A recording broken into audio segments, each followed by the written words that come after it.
In case you haven't heard, ransomware is after your backups. This Encore episode is one of our most popular episodes from the last few years, and it covers exactly how to protect your backups from ransomware.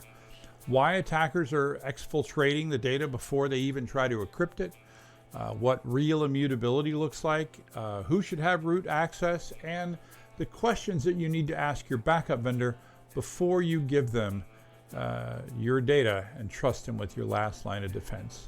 If this is your first time watching me or listening to me, I'm W. Curtis Preston, aka Mr. Backup.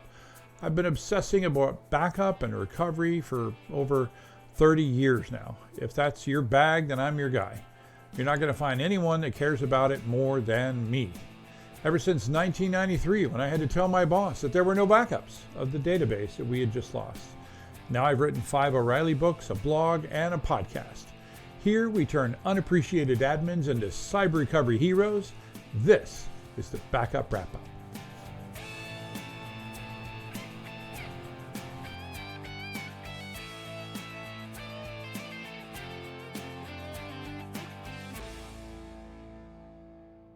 Hi folks, Dr. Mike Saylor and I have just published our new book, Learning Ransomware Response and Recovery. Most books on this subject tell you how not to get ransomware. We actually took a different approach. We start by acknowledging the odds of your organization getting hit by some kind of ransomware are virtually 100%. So instead of pretending that we can prevent all of it, we teach you how to prepare for it, respond, and recover. Ransomware is inevitable. Recovery is a choice. Check it out at stopransomware.com. Hi, and welcome to Backup Central's podcast. I'm your host, W. Curtis Preston, a.k.a. Mr. Backup. And I have with me a guy whose only major flaw is that he won't go see scary movies with me, Prasanna Malaiyandi. How's it going, Prasanna? I'm good, Curtis. I'm not a big fan of scary movies, especially on a large screen. I know some people like you love it. But Yeah. it's just I don't find joy in watching a scary movie. I do remember in college watching The Ring on a big screen. That movie messed with my head. I remember coming home and asking someone to take my picture and saying, "Is there a thing in the picture?" You know, I was scared. I was scared to take the picture. Yeah, that movie. Yeah. That was a fun movie. It really kind of messed with your head. And you just saw a scary movie just recently. Yeah, Well, I wouldn't know if I'd call it horror scary movie per se. It's more like a thriller. It's called The Menu, and it stars Ralph Fiennes, aka Voldemort, and Anya, the girl from The Queen's Gambit. Yeah, and some other character actors that you may be familiar with. It's a movie that I enjoyed the movie. I will just say this, trigger alert for those who are bothered by such things. It does contain suicide. Having said that, within the context of the show, it was a significant part of the storyline. Mm-hmm. But having said that, it was a really unique storyline that's a commentary on modern day society. You know, there's a class thing. There's a yeah. Anyway, it's not often that you come out of a movie and be like, "Oh my god, that was so good." Yeah, I really enjoyed it. Yeah. I was like, "Oh, that was." I thought the ending was the end. I don't know. I think I would have done something slightly differently with the ending, but that is why you are not the director, Curtis, or the writer. Yeah, that's why I'm not the director or the writer. I was not the only one, by the way. I read some reviews and stuff, and a lot of people felt the ending was somewhat anticlimactic. But it was one of those movies where, like, what? It's over? Like, it's one of those kind of movies. But everything all the way up to that point, I thought was really, really good. All the actors were really good. Have you never seen a Bollywood movie? Yeah. What's your point? Where it's like anticlimactic at the very end. It's like they literally, a lot of the movies boil the ending down to like the last like 5 minutes. Interesting. This Yeah, one, Shraddha. Oh, you you, would be proud. Shraddha and I watched while you were watching this movie. mhm, Shraddha and I watched a Bollywood movie uh-huh, on and, Netflix, and it was also suspenseful and mhm, kind of a comedy thriller ish. But I would say that they basically wrapped up the entire movie in the last like 5 minutes, and then at the end, Shraddha and I were like, "What did we just watch?" interesting. Because because it left so many things open at the end, and we're like, "Did we just watch all of that just for that last closing part?" That's funny. And it's like 2.5 Yeah. hours also. So Interesting thing about this movie is you know how the movie's going to end about halfway into the movie. hmm. Like they tell you how the movie's going to end. It's just how it gets there. It's just was really good. Yeah, nice. So I recommend it. And the Are you flooring and saga continues. What? By Yeah. what? Are you and Jeff going to talk about it on the other podcast? He keeps threatening to record another episode and then he doesn't do it. But I'll I'll take. Jeff, I think Curtis is calling you out here. Jeff and I actually recorded a new episode this week. So look for it at the Things That Entertain Us podcast, wherever you listen to podcasts. Today, we're continuing in our Back Up to Basics series, and we're covering the book Modern Data Protection. I'll hold up for those of you watching this on backupcentral.com, where you can watch the video of Prasanna and I waxing philosophical. Um, And what we're doing is we're sort of going through the book and just discussing, some important topics that I found in the book. And this next one is about protecting backup and archive data, which I think we can all agree is important. If you would like to download a free ebook copy of Modern Data Protection, you can do so at druva.com/ebook. We have to protect it from a couple of different things, right? We have to mainly what I'm talking about in here is protecting it against attacks, right? Um, Both attacks from um, like a disaster type attack, but mainly what I'm talking about is protecting it from cyber attacks, Mhm. which as I have these same conversations over and over, so sometimes I forget what we say here versus what I say other places. But it it is a well acknowledged fact that some of the largest of the ransomware bad actors are specifically targeting backup systems in order to do the the extortion style of ransomware attack. And let me specify what I'm saying there. So, you know, a bunch of companies started realizing that, well, if I just get a decent backup and recovery and disaster recovery system, I can say, pound sand to the ransomware folks. Mhm. Well, the ransomware folks then said, "Oh, well, we'll show you," and so they developed this exfiltration style, right? And the um, the idea there is that they find databases and file systems and spreadsheets and whatnot that contains sensitive data. That could be two different things. That could be your company secrets. It could be your company plans. It could be your 11 herbs and spices, or your you know your corporate plans for the next year. But it could also be secrets that are like embarrassing.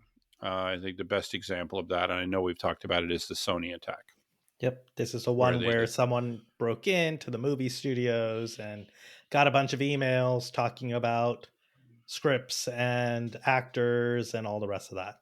And very some in not very Yeah. not very flattering terms. Yeah, so it could be that, right?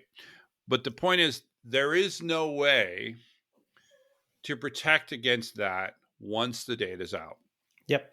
It's not like the other attack. If you get the old school attack, if you had a good backup system, you're good. It doesn't matter how good of a backup system you have. If the data is exfiltrated, you're going to be forced to make some major Yep. decisions, right?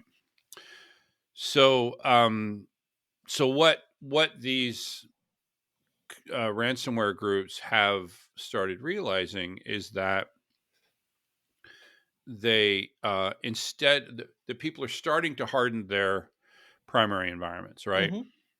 And so, but what you've heard me talk that I say one thing that has never changed in backup and recovery, in the world of backup and recovery. Do you know what it is? I often say, like, the one It's thing that has never changed.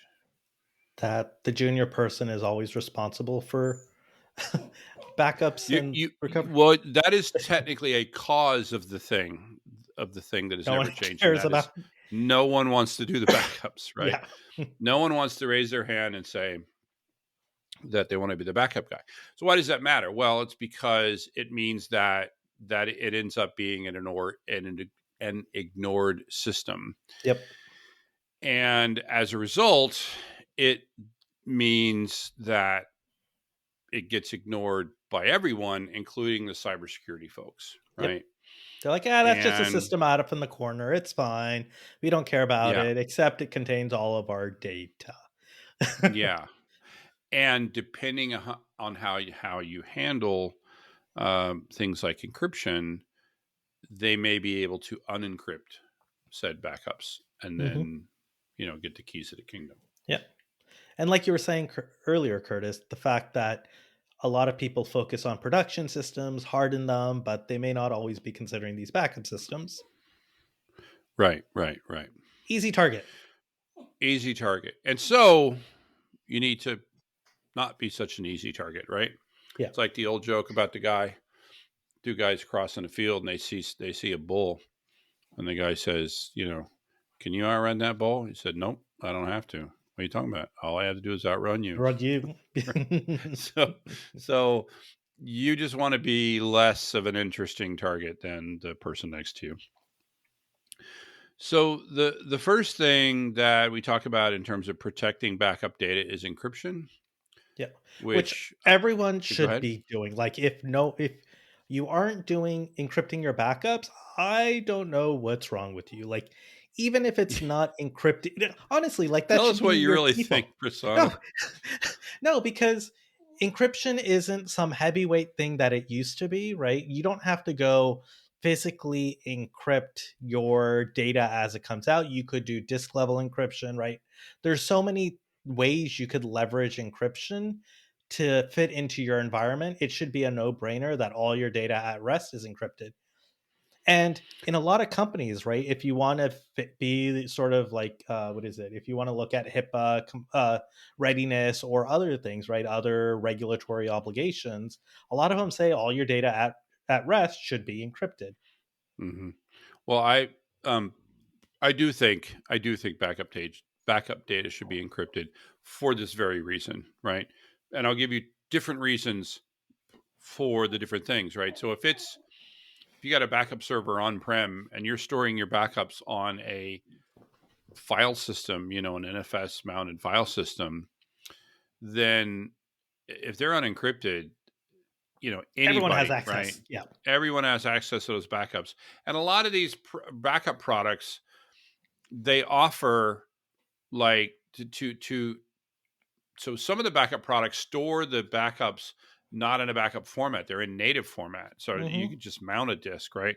Yeah. Other backup products put it in a backup format, but they offer an ability to read that backups, like it's for DR purposes. So Yeah. so if you're not encrypting them, then you're just asking for trouble. Yeah. So that's the disk side. The second side will be the tape side. So if you are, and believe it or not, many people are still making backup tapes, and they're making them primarily, I think, for offsite storage. Yep. And so, and this is the one where I'm like, if you are putting your company's, like, crown jewels onto a little, plastic tape, and then you're handing it to a man in a van, Yep. and you are not at this point encrypting that data, you know, professional malfeasance at this point. Well, and I wonder, well, it's almost as if that should be like a default, you know? Like you can't write data out without encrypting it. But I Yeah. guess you have to deal with key management and all the rest of that. And so you have flexibility to shoot yourself in the foot. Yeah, exactly. But I will also say this: encryption is only as good as the authentication and authorization and key management system that is connected to it. Yep. And if you can easily defeat that system, then and I mentioned, so for example, I know we mentioned it on the podcast. Please do not make your backup server part of your Active Directory. What is it? What Domain. is it called? A Domain. cloud? Just a Domain. domain? Yeah. Yeah. Just please don't do that. So the next term is one that we can debate. And No. I honestly, I don't even need you. I can debate it myself, right? It's one of those where I go back and forth, and that's the term air gap. What is like air So, gap, Curtis? well, there is what Traditionally, was an yeah. air gap. Yeah. It's and it's where it is from whence we get the term. So the idea was to put a gap of air between the protection copy and the protected thing. Yeah. Or And for since at you're least dealing one with of your plumbing right copies. now, Yeah. right, you have an air gap normally, right? When you think about your dishwasher, Now you made me or think about the dishwasher. That has made or my life a living fine, hell. fine, or a toilet. How about that? That's actually technically a water Okay. gap, but You're killing me. Don't be bringing plumbing into this. Anyway, yeah. So you had to separate and it meant the man in the van, right? You put some tapes in a box and you handed that box to a man or a woman, and then they got into a van and they took it someplace. And in order to get to that thing, you needed to physically access it, right? Which yeah, meant that if you were a hacker and you wanted to get to it, it would be virtually impossible. Not completely impossible. There's no, it's physical because I penetration remember, rather than cyber. yeah, I remember, for example, we would once a year at an unannounced time, we would attempt to circumvent the security of our tape storage vendor. And we would use really good like liars and whatnot, and more specifically, we would use someone like me that they knew the person, and so they would go over there and we would just have this really like elaborate scenario Yeah. that basically would want it would make the person that works there want to leave us alone in the vault with the tapes. And at least once we were able to do that. Was the person did the person have to go through training, I guess? Yeah, honestly, I don't so long ago, I don't remember what happened to that person who left us alone in the vault. But so that's what I'm saying. It's not. It was never 100%, right? I mean, you've seen the movies, Yep. I've seen Ocean's 11 and 12 and 13. But the problem is most of us don't use tape anymore. Mm-hmm. And most of it, or many of us, don't even use a data center anymore. So this idea of putting an actual air gap between A and B is quite difficult. And so we've sort of adapted to the virtual air gap, right?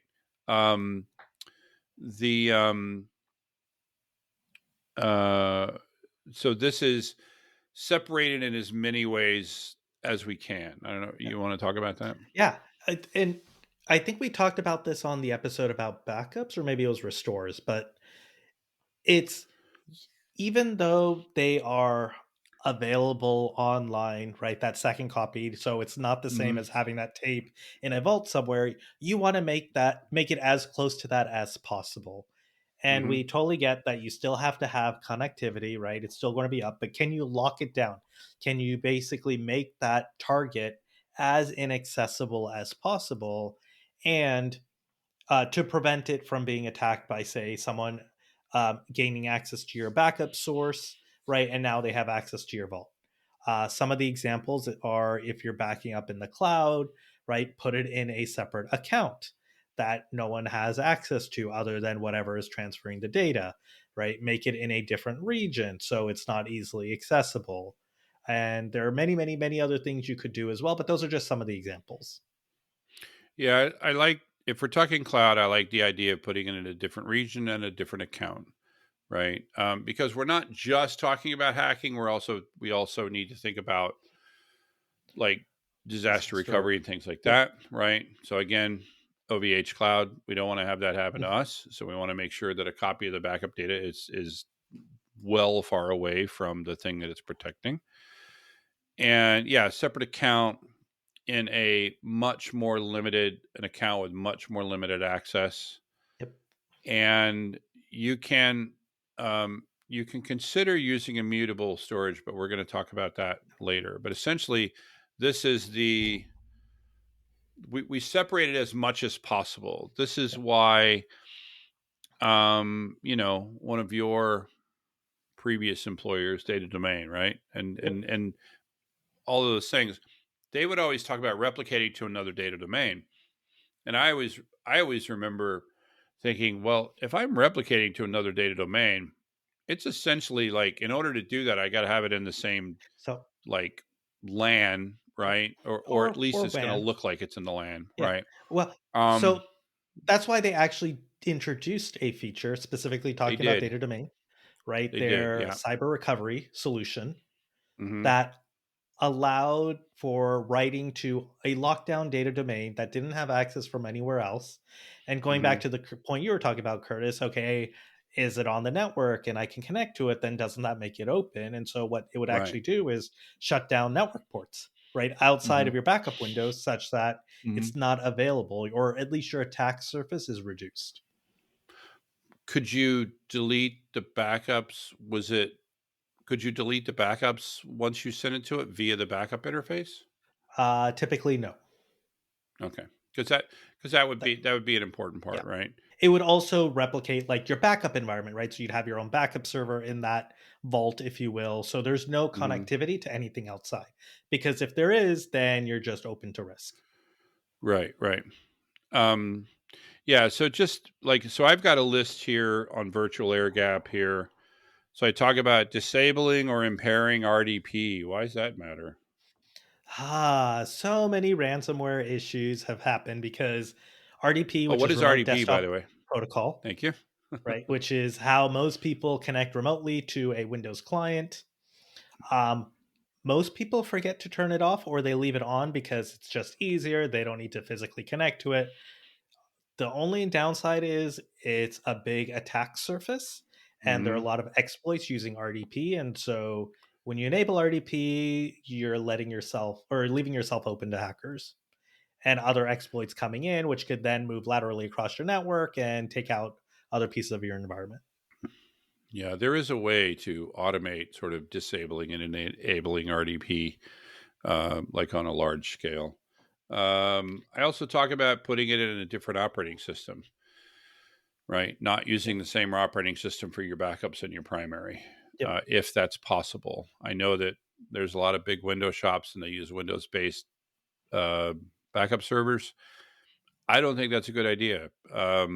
But, you know, and by the way, I forgot to throw out our disclaimer. I'll throw out Prasanna. Prasanna and I work for different companies. I work for Druva. He works for Zoom.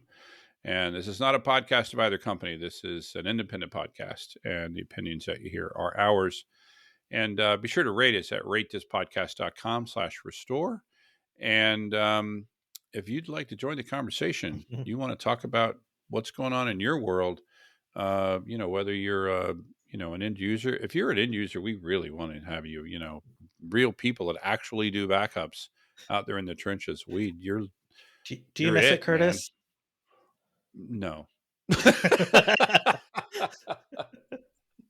I do. As soon as I think about back when I used to be the person in the trenches, like when I was a consultant, and I flash back to this one time where we were completely redoing the backups of, I'll just say, a large television station, like a national television station. And I remember that time when the director of IT basically said, nobody's going home until this is done. He literally, I mean, there's a long story following up to this, but he basically held us hostage in the data center Mm. and said, no one's going home until this thing that you said is going to happen. You said it's going to happen. I'm like, yeah, but it's not going to finish until like 10:30 at night. He's like, yeah, so we're not going home until it's done. And I'm like, okay, well, this is kidnapping, but whatever. You know, so I think about stuff like that, right? I think Yeah. about those moments of terror, but yeah. So I want to live vicariously through Oh, those who have been through those moments yeah. of terror. Well, and it's Um, also interesting to learn like what the more recent challenges are in yeah, environments, yeah, because otherwise that too, yeah, how exactly, do you build great products, or build products to exactly, solve those exactly. challenges? So what I was thinking about saying, which is what reminded me to do the disclaimer, is just that one way to have a different operating system is to use a SaaS provider. Druva is Mhm. not the only one, but there are SaaS providers that are cloud native or use non-Windows tools that you do that. Also, you gain the second thing that I list here, which is about separating the storage. Yeah. Please don't. We talked about that already. These replication, right? But the But it's also if you're like don't just use NFS, right? yeah, exactly. Yes, don't use NFS as a way to back up to the server. There are ways to back up to, for example, a data domain box and other boxes without exposing the backups via NFS. I also talk about using object storage. I'm a huge fan of using object storage. Now, Mhm. some of you go, well, object storage is too slow, to which I say, then you're using it wrong, Yeah. right? Druva uses object storage. All our backups are on object storage, and we are not too slow. In fact, we get into competitions all the time with these big on-prem companies, and we win. And here we are, we're a copy in the cloud, and they're an on-prem Hmm. appliance, and we win that restore test. Object storage is not too slow, but if you treat it like file system storage, I think then it is, right? Then If it's a you put challenge. Yeah. all your backups in one object, right? Tonight's backup of server X is an image, and that image becomes an object on S3. Yeah, then it's going to be slow, right? We talk about using immutable storage. We're going to come back to that in a minute. That's an option that we talked about. And Like then S3 yeah. has And a then your mutable option. favorite topic is using tape. I know, Curtis, you always like to throw out the disclaimer. Actually, I should thank you because before this podcast, I knew very little about tape. Now I know just Yeah, a bit more about tape, yeah, given the yeah. number of experts who've come on and talking to you. But yeah, it's there, not there's no, a there's yeah, no beating the tape when it comes. That's an actual air gap, yep, right? If you want a real air gap, I know there's challenges with it, but there is an air gap yeah, there. And I already talked about using a backup service. So let's talk about immutability. yeah. What is immutability? This, Is it a made up well, word? It sounds a little like a made up word. you know, this is another one of those things where we have to go back in time. Historically, immutability, what it was like a legal term that you needed to be able to prove that the thing you were presenting in court had not changed. It Hmm. was immutable. That's all, immutable just means cannot be changed. Yep. So when you you have to preserve chain of custody, and you have to be able to say, or it's really helpful if you're able to say, this email that I'm showing you is exactly the same email as the email that we got 5 years ago from Steve. Yep. And nothing changed, and no one had the ability to change it. Yeah. Right. That's where we used to talk about immutability. Now we talk a lot about it in terms of cyber attacks. Mhm. And I would add to that, we also talk about it in terms of things like bit rot. We've talked Mm. about bit rot on this podcast, where this is silent data corruption, right? That bits just flip underneath magnetic storage devices. It's just the way they work. And and if you've got a bunch of petabytes of data, you got flipped bits in there. It's just a matter of, it's just When you're going to run mathematically, across that's, it, right? Yeah. yeah. Um, so when we talk about immutability, we say, well, if somebody says they have immutable backups or immutable storage, what you're saying is stuff that gets put here can't be changed. Mhm. And here's the thing. Depending on how you look at it, it's complete nonsense. Because everything's just software. Anything can be changed. Everything is changeable. Yeah. Give me a torch. I'll Yeah. change that SOB, right? Give me so physical access, all bets are off. Everyone knows that. If it's something on a server that you can that is in your data center, that also, in my opinion, is not really immutable. Yeah. Because if someone has root on that server, they can wipe the server. It's even built, like, when we talk about immutable storage on Linux, it's not really that immutable. It's immutable-ish. So why do I say, like, why do I talk about it if it's BS? Well, here's the point. Nothing was ever 100% immutable, Even that document, right, that right? you were talking about. Yeah, exactly, right? As long as, like, if you put something on a write once CD, optical platter, right, a worm tape, it's immutable to a point. If you have physical access, it's no longer immutable. Yeah. You could say, from a legal standpoint, you could later, if you have the same disk and you've preserved chain of custody, and you can say, we can show that this disk was not destroyed, Yeah. and we can show via these checksums and whatnot that the stuff that we're giving you is the stuff that we had before. Saying that you've got a storage system that can't ever be changed, I would argue, is just nonsense, right? So it's a degree. It's a, Yeah. what do we call it? Like a Spectrum. spectrum. Thank you. I Yeah. knew there was a word in there. For And some reason, even prism is what was coming to mind. and even for those storage systems that have immutability, right, that are used for like financial records and everything else, a Mm-hmm. lot of that is certified by the storage vendor saying they have all the checks in place and all the rest, right? In the end, it's all just software, right? So Right. they've built Right. in the into the software those checks to make sure that data cannot be deleted, right, Right. and is preserved. And after we're doing all this, like, I'm slamming it, and then I'm gonna talk about how important it is. But the other is, I'd say the one that I like the best right now is, like, the object lock in S3. And what I like about that is because it is at least physically separated from you. Now, that doesn't mean that somebody can't go crazy in the AWS data center and blow it up. But even that, it's built into that. So it would have to be, like, it would have to be a really concerted attack to be able to attack multiple locations of S3 to be able to do Yeah. damage. It's not only The multiple risk is as locations. low as, Yeah. what's that?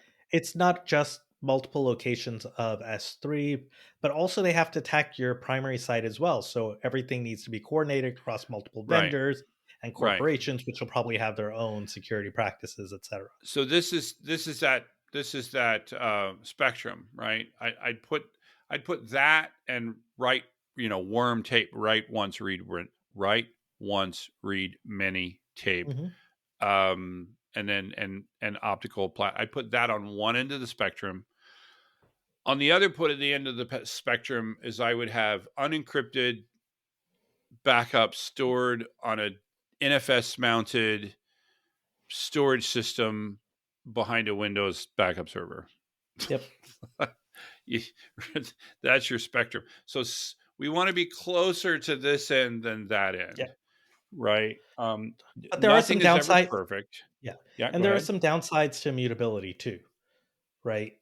You can't, like, once the data gets written, you can't delete it before that Right, time period typically. So right. there are some challenges as well.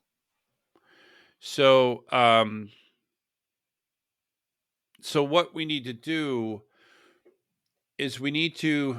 I think there's multiple things there. Is that we need to protect against access.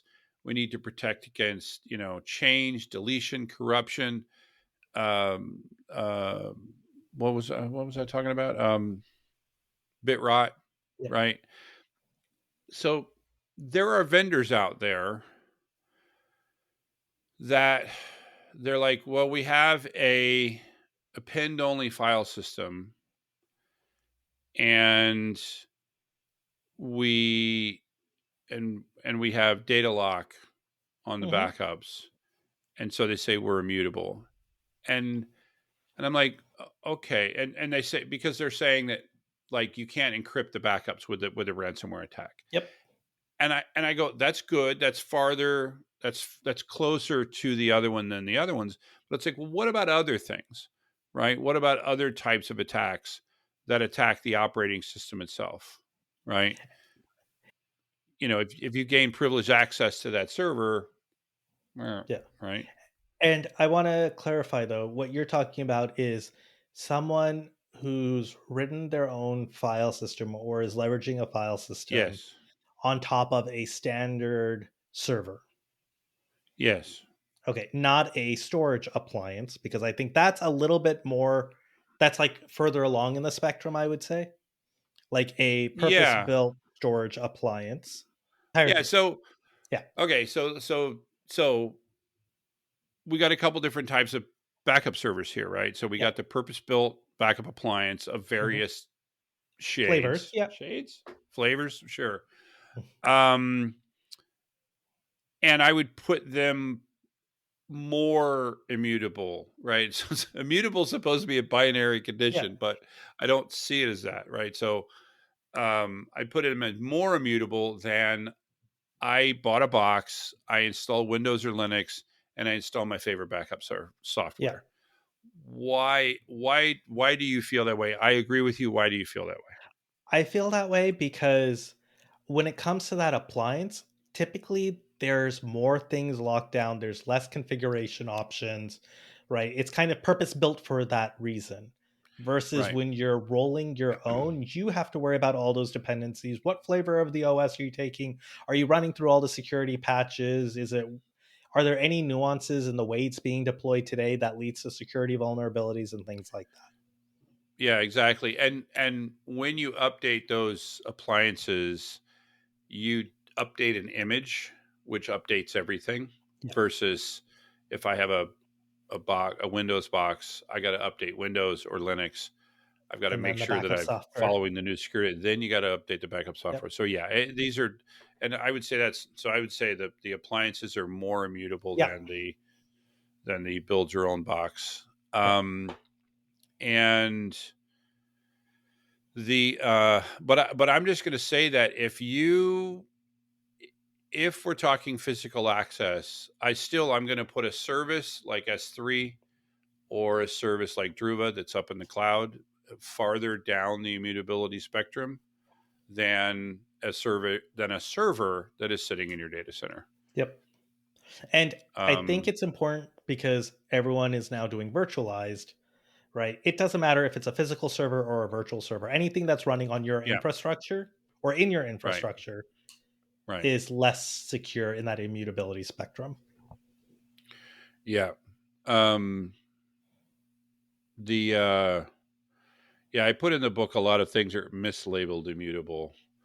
Uh, I just, again, it's a spectrum, but if all you're doing is writing backups to a Linux file system with the immutability flag turned on, that is not immutable. I mean, it is more immutable than not. Yeah. But if someone with root can, and you got to have someone with root, right? Yep. So if a person with root can go in and unset all those immutability flags, It don't matter. I don't know. That's just not. It's better than nothing. Yeah. Right. So I don't want to be the perfect is the enemy of good or whatever. But I don't need perfect, and so I don't want to say that that's crap. But I think it's not as immutable as those appliances that we talked about, and I still think that a service where nobody gets access to your servers is more immutable than that. Yeah. And I still want everybody to back up everything to tape. Oh, Curtis, you and your Although tape. I work at a tapeless backup company. So But here's the here's difficult. but Go ahead. one Sure. thing I want to ask, and I know we've covered this on prior podcasts. What are things that an admin can do to understand where on that spectrum when a vendor says immutability? What are Yeah. questions So that they here, should be asking to be able that's to a great determine? question. Who has root or admin, right? Mhm. Who has that? And what controls are placed over that? So if it's an appliance, so like I know of like one company where they do have root, they have a password, they have the root password on your system, or they have the password to an account that has a UID of 0 Yeah. for those of you, um, which is essentially the same thing. But in order to log into that account, they can't log into that account remotely. You have to do an Grant them SSH tunnel and Yeah. all that stuff, right? You have to open up a door for them to log in. What kind of protections are put against that? If the answer is it's just a local box and you're the one that has root, or there's unprotected root access from someone, I worry.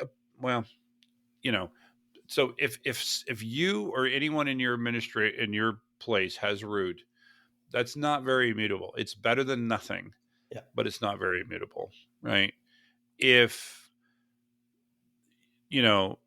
root, like if you normally never log into the system as root, right? No one in you go to a UI, you log in as you, right? Yep.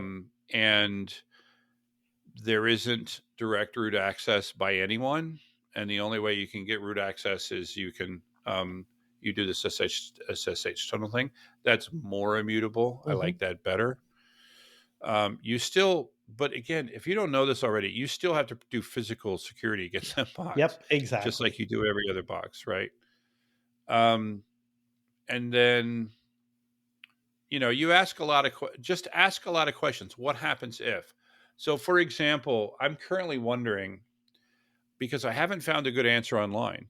I'm currently wondering what happens with Amazon S3 object lock if I delete my account.